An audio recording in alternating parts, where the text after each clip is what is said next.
Zampula and good morning everyone. My name is Sonam Haki and I will be the moderator for this panel discussion. I'm really excited to welcome you to today's panel discussion on the topic the impact of social media on students in Bhutanese schools. Whether it's for learning, staying connected, or even just taking a break, social media is a part of our daily routine. But is it helping us or hurting us, especially when it comes to students? That's what we are here to explore today with a fantastic group of friends and panelists who'll share their thoughts and experiences. Before we dive in, let me quickly introduce the amazing voices joining me today.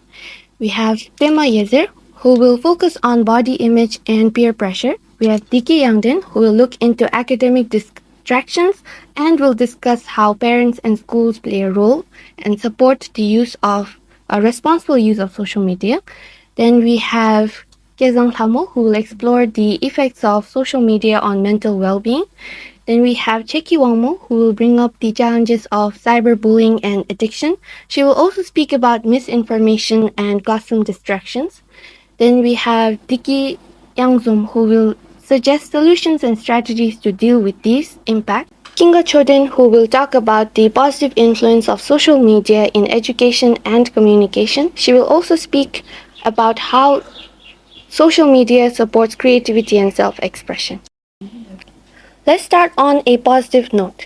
Kinga, could you please share how social media is actually helping students?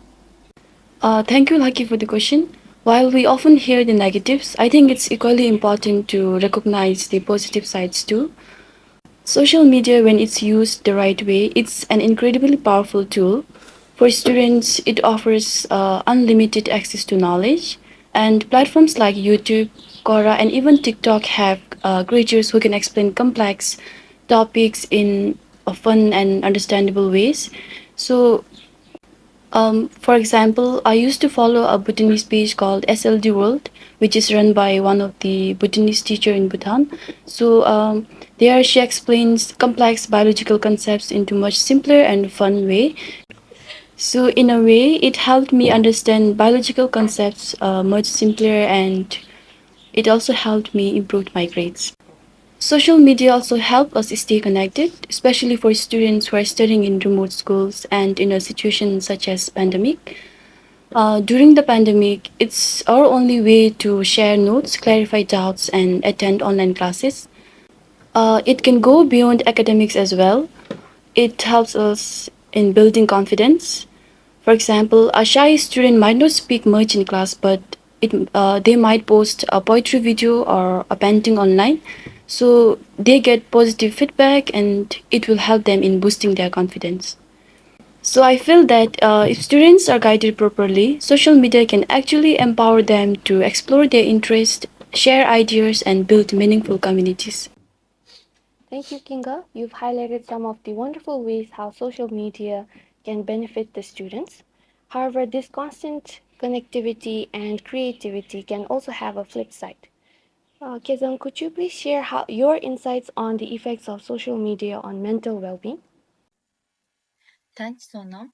This is something I feel very deeply about. Social media can be a silent enemy for many students when it comes to mental health. It creates this false idea of what life should look like.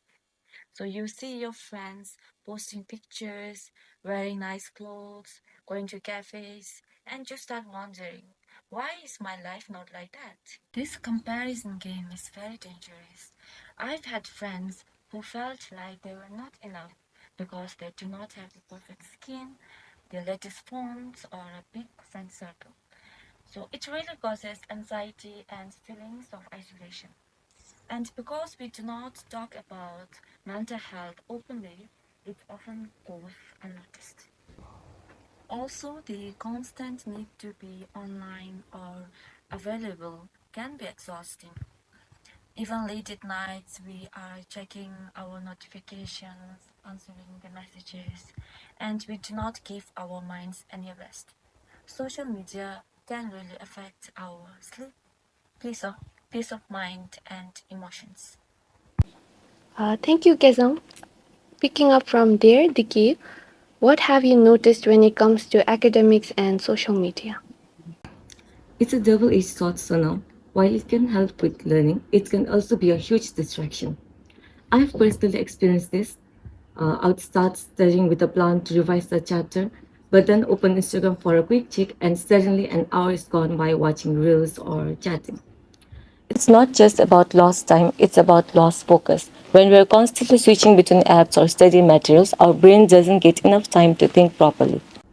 Well, this is the main reason why students think that they studied a lot but still performs poorly in exams. And sometimes, instead of doing proper research, we copy answers from a random post or AI tools without really understanding. This affects our critical thinking skills and we become too much dependent on shortcuts instead of learning. Thank you, Dicky. You've raised a crucial point about the potential for distraction. Unfortunately, this isn't the only challenges students face. Cheki, could you shed light on the issue of cyberbullying and addiction? Thank you, Lucky. So, to answer your question, cyberbullying is something which also bothers me a lot. And nowadays, cyberbullying it's becoming way too common. And it is not something which always happens in public. It can be in DMs, in anonymous messages, and even in group chats. So through these things, some of the students and some of the children, they are being made fun of their languages, their background, and their physical appearances. And because of this, it really affects their confidence. So there's someone whom I know who have completely stopped using social media because he or she was constantly being mocked at in the group chats. And what makes it worse is that they do not share about such things to anyone. They just suffer themselves. So, and there is addiction, and there are some apps which are designed in such a way that it keeps us, it makes us keep scrolling. So when we do such things, we think that we are in control, but actually we are not. So some students they stay up till time 2 to 3 a.m. in the morning and then they come to school feeling sleepy, distracted and even irritated. Thank you, Cheki. In fact, it is a matter of concern. Bima, what about how social media affects the way students feel about themselves? Thank you for the question. I think many of the students have stimuli such that they are not good enough and competent enough in this 21st century world. With the development of technology and artificial intelligence, there are lots of influencers all over the internet. So this creates pressure to look a certain way, dress a certain way, and live a certain life.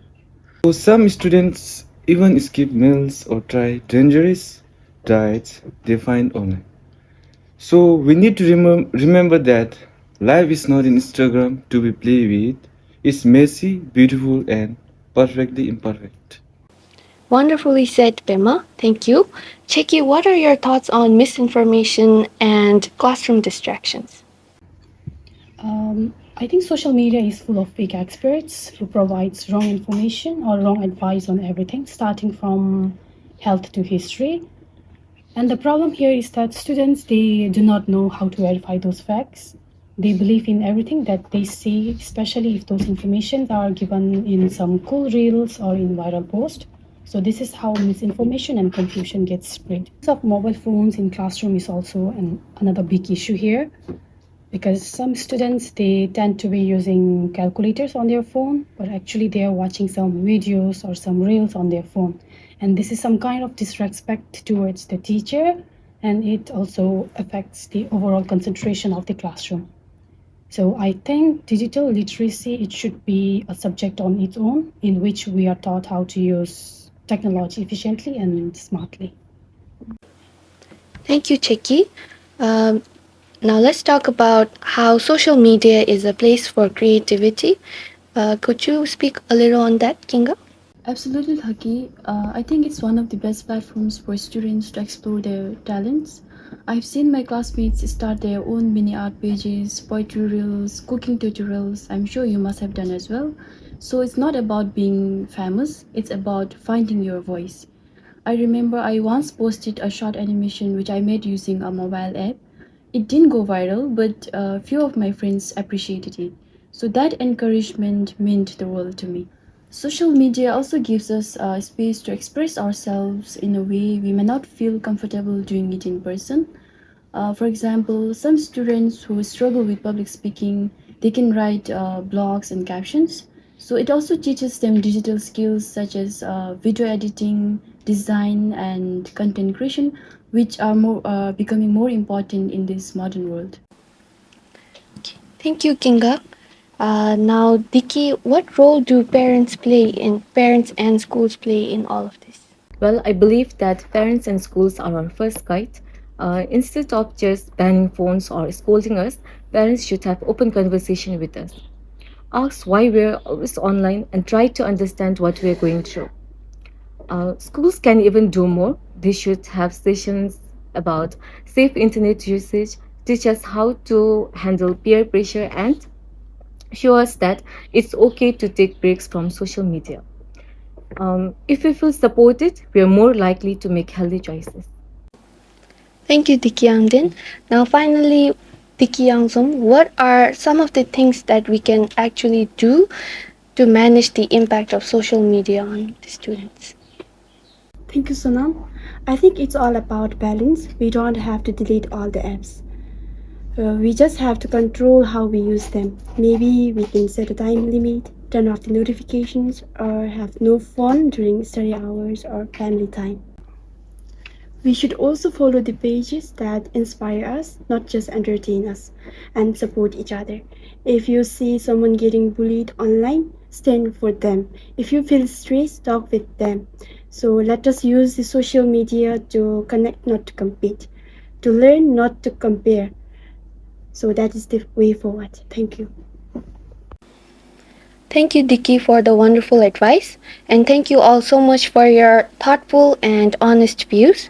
This conversation reminded us that social media is not all evil, it's not the enemy, but we must use it wisely. It is in our hands, so let's be kind, let's support each other, both online and offline.